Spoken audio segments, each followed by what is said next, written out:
Na pravom si mestu. Bravo! Luna i Marko su u subotu otputovali u Egipat i sve je bilo u redu do nedelje, kasno uveče, kada su navodno doživjeli horor.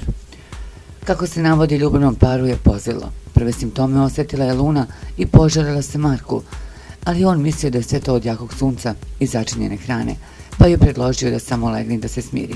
Verovao je da će sve biti u redu, ali se prevario. Posle samo pola sata i njemu je bilo sve lošije i lošije, mučnina, grčevi, povraćanje. A horor.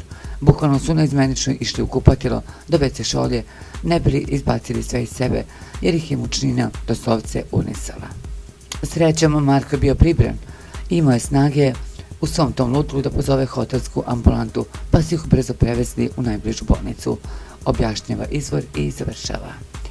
U bolnici su im urađene analize i utvrđeno je da su se oboje otrovali od morskih plodova koje su jeli u jednom restoranu van hotelskog rezorta.